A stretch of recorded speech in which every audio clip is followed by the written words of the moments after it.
안녕하세요. 저는 30대 중반의 2살짜리 딸 하나를 두고 있는 여자입니다. 친정복이 지질이 없어 시댁복이라도 좀 있었으면 간절히 바랬는데 결국 친정복 없는 게 정말로 재수가 없는 게 맞는 건지 시댁까지 재수가 없게도 복불복의 최하에 걸려버리고만 사연을 전해드립니다. 저는 친정이라고 부를 수 있는 사람들이 곁에 아무도 없습니다. 저는 고아거든요. 아버지는 제가 아주 어릴 적에 사고로 돌아가셨고 어머니가 혼자서 저를 키우셨는데 초등학교 들어가자마자 또 사고로 세상을 떠나셨습니다. 자기 혼자서 책가방도 제대로 싸지를 못했던 어린 8살짜리가 그 시절 옆에 부모라고 부를 사람 하나 없이 완전한 고아가 되어버린 것입니다. 천만다행으로 아버지가 남겨주신 유산 중 어머니가 단 한 푼도 쓰지 않았던 돈 2억과 어머니가 돌아가시면서 제 앞으로 오게 된 제가 살던 집이 있었고 부동산이나 재산 관리를 할 수 없었던 저는 급하게 외할머니의 손에서 자라게 되었어요. 유일하게 가족이라 부를 수 있는 사람이 외할머니 뿐이었거든요. 혼자 사시며 남편을 잃은 엄마를 늘 불쌍하게 여겼던 할머니는 그런 딸을 또 잃어버리니 정신을 도무지 차릴 수가 없었고 저는 겨우 8살이었음에도 불구하고 옆에서 정신줄을 놓으려고만 하는 할머니가 어떻게든 내 옆에서 오래도록 살아주시기를 바란다면서 물심양면을 다해 간호하고 보살펴드리고 그렇게 저 혼자서 후라이팬에 계란을 굽는 법도 배웠고 집으로 걸려오는 어른들 전화를 받는 법도 배웠습니다. 뭐든 저 혼자 해내야 하는 일이었기에 서투면 서툰 대로 무지막지하게 혼이 났고 혼이 나면서 또 혼자 배우고 터득하게 반복했어요. 고생한 것이 너무 많았지만 엄마가 보고 싶은 것보다도 당장 내 옆에 할머니라도 안 계시면 난 진짜 내 곁에 어른이 아무도 없다는 생각이 들어서 매일이 불안했습니다. 그렇게 살다 보니 애어른이 된 저는 더욱 독립적이고 또 하나 있는 할머니를 잘 모시고 사는 손녀가 되어 있었고 할머니가 고2 때 돌아가시던 날 혼자 얼마나 울면서 제 손안에 쥐어진 가족들의 모든 통장과 할머니 영정사진을 원망했는지 모릅니다. 이런 건 나한테 주지 않아도 되니까 얼굴이라도 좀 비춰주면 안 되는 거냐며 먼저 떠난 가족들을 싸잡아 얼마나 욕을 했던지요. 18살짜리 애 속에 한이 가득해서는 눈물이 나왔다가 화가 나서 울분을 토했다 하는데 저 스스로도 제가 너무 무섭고 비참한데 제 주변의 사람들은 오죽했을까 싶더군요. 혼자서 대학을 갔고 부모님과 할머니가 남겨주신 돈으로 학비를 충당하며 무사히 졸업을 했습니다. 세상에 가족이라고 부를 수 있는 사람이 단 한 사람도 남지 않은 고아인데 이런 내가 살아남으려면 돈이라도 수중에 있어야 한다는 생각에 부모님께서 물려주신 돈은 학비로 쓰되 내가 벌 수 있는 만큼은 알바를 하든 장학금을 벌든 해서 모아놔야 한다는 생각도 가졌어요. 그래서 일도 열심히 했고 대학 졸업하고 나서는 바로 회사에 취직해서 경제활동을 하며 그간 또래 애들이 사는 귀걸이 하나조차 마음 편히 사볼 생각을 하지 못한 채 자린고비 마냥 아껴 쓰면서 돈을 모으고 살았습니다. 이대로 평생 내가 쭉 혼자 살 수 있다는 생각에 그리고 한순간에 일을 하지 못하고서 불구가 되어 방구석에 혼자 쪼들리다가 죽게 될지도 모른다는 극단적인 생각도 자주 했거든요. 그렇게 끝없이 혼자 남겨졌다는 두려움이 알게 모르게 제 일상을 꽉 휘감고 있던 30 초반에 극적으로 제 남편을 만났습니다. 연애할 정신이 어딨냐는 정신 승리를 하면서 세상에 철벽을 치고 살던 제가 맥주 한잔 사먹는다고 자주 가던 편의점의 사장이었죠. 이성으로 서로 눈이 맞았고 오래도록 남편을 거부했지만 결국 연인 사이가 되었습니다. 저야 그 편의점 근처에 살고 있었지만 남편의 집은 저희 동네와 거리가 많이 멀어서 주로 남편이 어느 쪽부터 저희 집 혹은 제가 남편의 편의점에 가서 데이트를 하며 시간을 보냈고 그러다 일도 여러 번 도와주고 또 시어머니도 자주 만났습니다. 집에서 할 일이 없어서 남편이 일하는 편의점으로 가끔 찾아오곤 하셨던 어머니는 그렇게 오셨다가 남편과 함께 데이트를 하고 있던 저를 자주 목격하셨어요. 처음엔 당황스러웠고 괜히 할 일 없이 남의 영업장에 들어와 놀고 있는 여자로 보지 않을까 싶어 걱정도 되었는데 생각보다 저를 참 예뻐라 해주시더라고요. 제가 남편이 바쁠 때에는 급하게 알바도 대신 서주었고 남편이 가지고 있는 편의점이 여러 개라서 번갈아 가며 매장을 만드라 평소에 전화가 늘 불이 나는 편이었는데 그런 남편 옆에서 일을 도와준다며 고맙다는 인사를 여러 번 먼저 해주기도 하셨습니다. 당연히 이쁨 받고 인정받는 듯한 그 기분이 너무 좋았고, 그때부터 남편과 결혼을 해서 이 집안의 며느리가 되면 어떨까 하는 상상도 해봤어요. 시어머니가 예뻐해 주시니 우리 엄마 혹은 할머니를 뵌 것만 같아 어른의 웃음소리가 그저 좋았고, 그래서 남편이 결혼하자고 했을 때 저 두 말 않고 무조건 한다며 1초 만에 바로 칼대답을 했었습니다. 하지만 문제가 있었어요. 저의 집안 사정이었죠. 남편과 결혼하고 싶다는 생각이 먼저 들었을 때 저의 가정사에 대해서 남편에게 먼저 미리 털어놓았어요.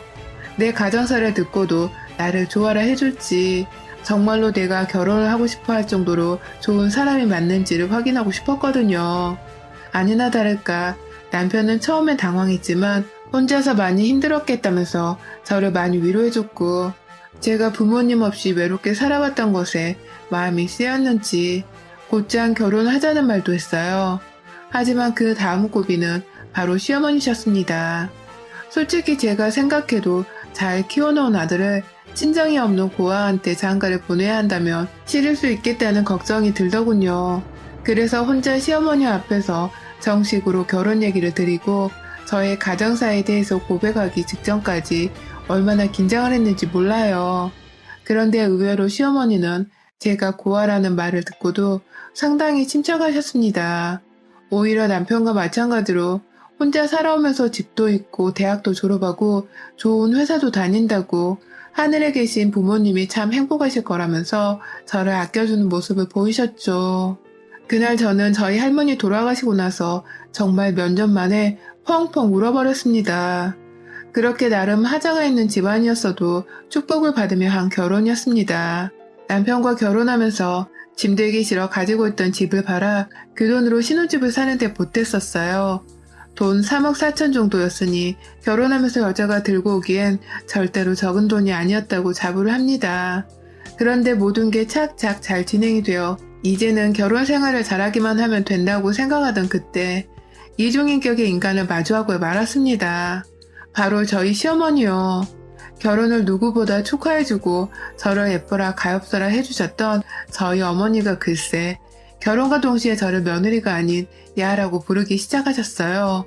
그것도 남편과 시아버지가 없는 단 둘만 있을 때만요. 남편은 편의점을 저녁까지 맡아서 보느라 저보다 퇴근이 늦었고, 그래서 제가 집에 먼저 와 있을 때 시어머니가 저희 집에 오시면 저랑밖에 없었는데 시어머니가 그러시더라고요. 네가 아무리 이 집을 해오는데 돈을 절반 이상 썼다고 하더라도 명의는 내 아들 앞으로 좀 해줬으면 해. 우리가 고아인 애를 집에 들인 건 그만큼 재수가 없고 불운한 애를 감싸 안겠다는 뜻과 다름이 없는 건데 그만한 대가 정도를 지불은 해야 하지 않겠니? 그러니 명의는 네 남편 앞으로 바꿔라. 라고 말입니다. 남편이 제 돈이 훨 많이 들어갔다며 제 명의로 하라는 것을 제가 꾸역꾸역 남편과 함께 살 집이니 같이 하자면서 공동 명의로 바꿔놓았더니만 시어머니가 뒤늦게 찾아와 한다는 말이 남편의 명의로 싹 다 바꾸라는 것이라니 놀란 바람에 제대로 대답을 못하자 야, 넌 어른이 말하는데 대답을 안 하고 있으면 어떡하니? 야, 너네 부모님한테 그렇게 배운 거야? 아, 부모가 없으니 이런 걸 가르쳐준 사람이 없었나? 라고 하는 겁니다. 순간 제 귀를 의심했어요. 그 어느 누구도, 어느 어른들도 저에게 고아가 되고 난 후 그렇게까지 독하게 말한 사람들이 단 한 사람도 없었는데 그 다정했던 시어머니가 갑자기 태도가 싹 바뀌셔서는 이렇게 말을 걸어오니 겁에 질려버리고 말았죠. 충격 때문에 말입니다. 결국 저는 그날 있었던 일을 남편에게 말하려다 하지 않고 시어머니의 뜻대로 명의를 변경해줬습니다.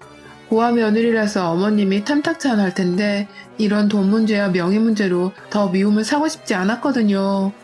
그 후로 시어머니는 줄곧 남편이 비록 작은 편의점을 여러 개 가지고 있는 사업을 하지만 엄연히 사업가라면서 네가 아무리 회사를 다니고 돈을 벌어오고 있다고 하더라도 가정의 일은 네가 도맡으라면서 줄곧 가정교육을 가르치겠다고 저희 집에 찾아오셨어요. 제가 부모가 없어서 잘 사는 방법을 모를 테니 자신이 가르쳐주겠다면서 제 이름을 놔두고 그놈의 야라는 호칭을 부르면서 저에게 심부 수업을 시키셨습니다. 저 순간 무슨 재벌집에라도 시집을 온 줄 알았어요. 저 혼자 밥 해먹고 산 지가 오래라 밥 한 끼 정도는 무리 없이 차려낼 수 있는데도 제 멀쩡한 밥이 질척거린다면서 밥그릇 안에 새밥을 그대로 음식물 쓰레기통에 집어쳐넣어 버린 적도 있었고요. 저도 퇴근하고 나서 몸이 힘듦에도 내 새방밥은 직접 지어주고 싶다면서 혼자 주말에 작정하고 반찬도 만들어보고 새김치도 담가서 줘봤어요. 그게 다 맛이 없고 심지어 저는 모르겠는 생선 비린내가 어디서 난다며 남편이 출근하고 없는 그 사이에 또 와서는 제 반찬을 다 꺼내보다가 그걸 또 그대로 쓰레기통에 버렸습니다. 이런 적이 신혼 초에는 너무 많아서 제가 음식 때문에 시어머니랑 처음으로 멱살을 잡고 싸울 뻔했습니다. 부모가 있고 없고에 관계없이 내가 자취생활을 하며 혼자 밥 해먹고 산 게 무려 10년이 넘는데 음식 갖다가 트집을 잡는 거 보니 그냥 처음부터 제가 분명히 마음에 들지 않았는데 아들 때문에 결혼을 허락했구나 싶은 감이 딱 오더라고요. 내가 아무리 고아여도 그렇지 매일같이 저를 만날 때마다 나는 부모가 없어서 이런 기본적인 것들을 배우지 못했을 테니 내가 가르쳐 줄게 라고 말을 하며 제 속을 열불나게 긁어버리는 시어머니가 참 고약하게 느껴졌습니다. 그러다가 남편이 집에 들어오면 아무렇지 않게 밥을 서로 떠먹여주는 듯한 사이좋은 고부인 척을 해댔고 그럴 때마다 제 표정은 남편 앞에서 도저히 관리가 되지 않아서 늘 썩어 문드러졌죠. 도저히 집에 들어온 남편을 보고서 웃을 수도 없었습니다. 그렇게 저는 결혼하고도 2년 내내 제 앞에서 먹을 것을 가지고 시집살이를 당하다가 제가 딸아이를 임신하고 나서야 그제서야 저를 향한 시집살이란 명분의 괴롭힘을 멈추셨어요. 갑자기 임신했던 사실을 알리자마자 시어머니가 발길을 끊어버리신 것이었습니다. 그 와중에 지자식의 새끼가 태어난다는 사실에 며느리 태교를 잘 시키고 싶으셨는지 얼굴도 비추지 않고서는 어쩌다 가끔 연락만이 왔어요. 임신 중인데 그냥 일을 그만두고 남편의 옆에서 소홀하지 말고 밥을 잘 차려주라는 잔소리도 하셨고 친정엄마가 있는 애들은 애들을 잘 키우는데 너는 어떻게 태교를 하는지 모르겠다면서 제 귀에다 대고서 한숨 소리를 크게 내시고는 전화를 끊기도 하셨습니다. 딸아이를 출산하고 나자 제 눈에는 저 어릴 적이랑 쏙 빼닮은 아이였는데 자기 아들과 쏙 빼닮았다면서 친정피 안 섞이고 우리 집 피가 더 섞여 천만 다행이다 라는 소리를 가족들 앞에서 했다가 저희 남편한테 무슨 말을 그렇게 하냐고 당하기도 했고요. 듣기 싫은 소리만을 저리 해대니 어머님을 보는 게 속 편할 리가 없었습니다. 웬만하면 안 보고 싶은 마음에 다니는 직장도 절대로 그만두지 않으려 했어요. 하지만 남편도 편의점 출근을 해야 하고 저도 출근을 해야 하니 아이를 맡겨놓을 곳이 제대로 없더라고요. 처음이야 육아휴직을 냈기에 당연히 제가 집안에서 책임지고 육아를 도맡았지만 복귀를 하게 되면서는 그 어린아이를 어린이집에 맡겨놓을 수도 없고 참 난감했습니다. 그래서 결국 남편이 편의점 손해를 보더라도 아이가 커가는 걸 옆에서 직접 보고 싶다면서 알바생을 하나도 고용한 채로 집에서 제가 퇴근하기 전까지는 아이를 봐주기로 했고요. 그렇게 교대로 서로 아이를 보며 나름 힘들었지만 씩씩하게 이겨내가고 있었는데 시어머니께 연락이 왔어요. 퇴근을 하고 있는 길에 말이죠. 야! 라면서 대뜸 소리부터 지른 어머니는 방금 저희 집에 갔다가 남편과 아이가 둘이서만 있는 꼴을 보고 속이 뒤틀린 건지 어떻게 밖에서 일을 해야 하는 애가 집에서 저렇게 애를 보고 있냐. 이 지경으로 애를 봐야 했으면 네가 일을 그만두던 거 해야 할 거 아니냐. 라면서 일을 구태여 다니면서 남편이 육아를 하게 만드는 저를 가지고 막 흉을 보는데 정말 저도 참는데 한계가 있더라고요. 어머님, 저 일 쉽게 그만둘 수 없습니다. 이 일을 해야 돈을 벌죠. 남편이 편의점을 가지고 있다고 하더라도 어쩔 때 마이너스를 찍는 편의점도 많아서 웬만한 생활비는 제가 낼 때도 더 많아요. 저라도 벌어야 나중에 아이한테 학원 하나를 더 보내고 어머님 아버님께도 용돈 한 번 더 드리지 않겠어요? 라면서 최대한 잘 이야기해보려 했습니다. 하지만 어머님은 제가 말대꾸를 한다는 이유로 또다시 가정교육을 운운하면서 소리를 지르다 전화를 끊으셨고요. 제가 집에 도착을 했을 때쯤 골목길에서 시어머니를 마주쳐버렸습니다. 지하철을 타고 퇴근하는 저를 그곳에서 내내 기다리고 계셨던 것입니다. 어머님께서 뭘 받길래 화가 나셨나 싶어서 남편이랑 통화를 하며 물어보는 중이었다가 앞에 어머님을 보자마자 놀래 어머님! 라며 대답을 하고는 통화를 종료했어요. 멀리서부터 기집애가 진짜 부모 없는 티를 가지가지 낸다.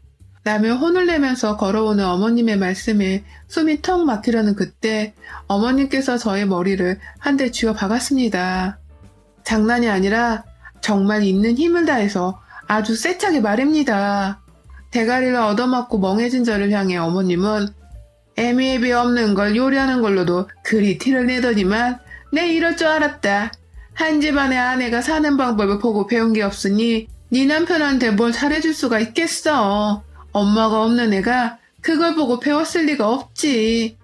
내가 이래서 널 좀 가르치겠다고 쓴소리 좀 하면서 힘들어도 옆에서 차근차근 알려주려고 한 건데 그새를 못 참고 지 사방한테 꼰질러서는 지 CMA를 개망신시키더니 이젠 또 지 일이 중요하다고 지 새끼를 바깥일하는 남편한테 처먹길 생각을 해? 야, 너 도대체 뭐야? 내 자식 힘들게 살게 하려 작정하고 나타난 거지 너. 너 일부러 멀쩡한 우리 집 쳐들어와서 좋은 기운 다 빨아먹고 고아라며 덕지덕지 붙어있는 지 부모 죽은 혼까지 다 끌고 와서 우리 괴롭히고 있는 거지 지금. 그치? 야, 입이 있음 말 좀 해봐 이년아.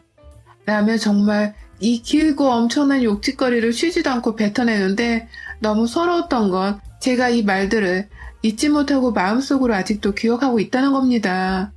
불쌍히 돌아가신 우리 부모님을 생각하면 너무 슬퍼 죽겠는데 내 부모의 죽은 혼까지 함부로 입 밖으로 꺼내면서 저를 욕보인 시어머니께 우라통이 터져서는 어머님, 도대체 저한테 왜 이러세요? 이렇게까지 표독스러울 필요 없잖아요. 제가 싫으면 싫다고 그냥 말하고 이혼하라 하세요. 저도 어머님 같은 분을 시어머니로 두고 싶지 않아요. 이혼하고 소송을 해도 제가 어머님 때문에 승소하고 이혼할 수 있는 상황이라고요. 이게 지금 아시겠어요?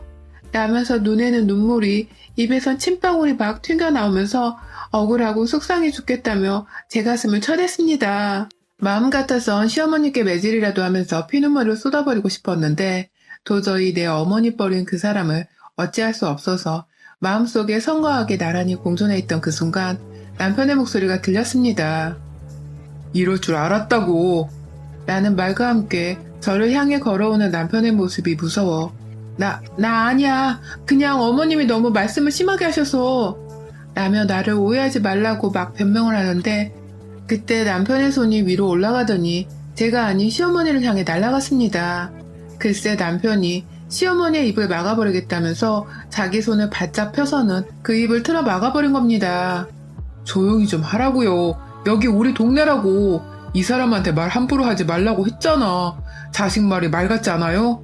엄마가 뭐라고 이 사람한테 부모가 없네만으로 욕을 퍼붓는 거야. 엄마가 뭔데? 라면서 시어머니를 질질 끌고서 앞서갔고 한 손에는 저희 애기까지 꼭 안고 있는데 저도 모르게 애기를 제가 안겠다면서 남편에게서 데려왔습니다. 그리고 그날 저희 집안에서 시어머니는 남편에게 아주 개쪽 개망신을 제대로 당했습니다. 사람이 무식하고 배운 게 없으면 인성이라도 좀 멀쩡하던가. 어찌된 게 엄마는 나이가 들어갈수록 그렇게 사람이 배운 거 없는 걸 팍팍 티내면서 사시냐고요. 이 사람 부모님은 살아생전 엄마보다 좋은 대학에 좋은 일하고 사시던 분이셨고 안타깝게 요절만 하신 것뿐이지 엄마 같은 사람이 죽은 영혼 어쩌고 하면서 함부로 이름을 입 밖으로 꺼낼 분들이 아니라고요. 자식 쪽팔리게 좀 하지 말라고 몇 번을 얘기해요 제가. 라면서 분을 못 참고 시어머니 주변으로 집안의 물건을 던져가면서 소리를 지르고 시어머니의 멀쩡한 어깨를 쥐어잡고 흔들어대다가 머리채가 흔들어지는 꼴을 가만히 지켜보기도 하고 정말 며느리가 두 눈 부릅뜨고 지켜보고 있는 상황 속에서 시어머니는 다른 사람도 아닌 지 아들한테 아주 개쪽을 당하며 혼이 났고요. 그걸 보고 있는 저는 통쾌하고 상쾌해서 정말 짜릿해 죽는 줄 알았습니다. 저러다 시어머니가 혼절하시는 거 아닌가 싶었을 만큼 머리가 흔들리는 바람에 오죽했음 제가 가서 남편한테 진정하라고 몇 차례 말리기도 했다니까요. 한두 번 이런 식으로 저를 괴롭히지 말라고 혼을 낸 게 아닌 듯한 남편이 몇 번을 더 얘기해야 하냐고 라면서 결국 자신이 사준 듯한 저렴이 명품 가방까지 어머니로부터 빼앗아 바닥에 내동댕이 쳐대자 시어머니가 아니 그것만은 라면서 급히 말리겠다고 그 가방줄을 쥐어잡는데 제가 그만 너무 얼척없는 시모의 태도에 웃음이 터져선 풋 하고 현우 터진 소리를 내고야 말았습니다. 진짜 가지가지 한다 라면서 저도 모르게 진절머리가 나는 시어머니를 향해 고개를 절레절레 흔들었고 그런 저를 노려보는 시어머니께 가지가지 한다고 이 옆했네야 정말 가지가지 하면 산다. 내 부모님 살아계셨음 절대로 너 같은 것한테 귀한 나 시집 안 보내셨어. 살아계시지 못한 게 천추의 한이다. 라면서 결국 안고 있던 아이를 데리고 혼자 집을 나섰습니다. 남편은 그 와중에 저를 따라 나오겠다면서 시어머니를 황급히 끌어내서는 집 밖으로 나왔고 시어머니를 그냥 닫힌 현관문 밖에 세워두기만 하고는 저를 쫓아오더군요. 그렇게 저희 부부는 셋이서 어디 커피 한 잔이라도 하고 들어가자면서 동네 카페를 찾아간다고 유유히 걸어가는데 저 뒤에서 시어머니가 제 이름과 남편 이름을 부르며 달려왔습니다. 이렇게 가면 어떡하냐. 내가 이러고 가면 무슨 낯짝으로 여길 다시 오겠냐. 면서 애처로이 붙잡는 어머니께 남편이 다시는 오면 안 되죠. 이 집 명의 다시 이 사람 명의로 돌려놨어요 제가. 그런 집까지 뒤에서 벌려놓고서 어떻게 지금까지 내내 며느리한테 미안한 마음 없이 집에 올 생각을 다 하셨어요? 라면서 비아냥거리자 어머님은 급기야 저를 향해 쳐다보면서 결혼 후 생전 처음으로 제 이름을 부르시며 미안하다고 사과를 하셨습니다. 내가 미안하다. 내가 다 생각이 짧아서 그런 걸 미련스레 주둥이를 자꾸 나불거렸구나. 하면서 길거리 한복판에서 심지어 무릎을 꿇으려 하는데 제가 그냥 보기 싫다고 그냥 사과고 보고 아무것도 마주하고 싶지 않다면서 시어머니의 말과 행동을 철저히 무시해버리고는 저 혼자 애를 안고서 마저 카페로 찾아갔습니다. 남편도 그런 제 뒤를 졸래졸래 쫓아왔고 그렇게 시어머니는 잠시 뒤 흔적도 없이 사라졌어요. 그 길로 저 처음 임신했을 때처럼 제 앞으로는 먼저 연락을 하려 하지도 않았고 또다시 아들한테서 무슨 봉변을 당할지 모른다고 생각하는지 겁을 먹고는 남편이 거는 전화도 제대로 받지를 않더라고요. 제 앞에선 저한테 쪽팔리다면서 더더욱 나타나기 힘들었을 것이고 말입니다. 남편의 도움을 받아서 손 안 대고 코를 풀었는데 이게 과연 잘한 짓인지는 모르겠지만 적어도 돌아가신 내 부모를 욕보인 시모가 제 아들한테 어깨가 틀어잡혀 머리를 헤드뱅뱅 하던 그 꼴은 제가 절대로 잊지를 못할 것 같습니다.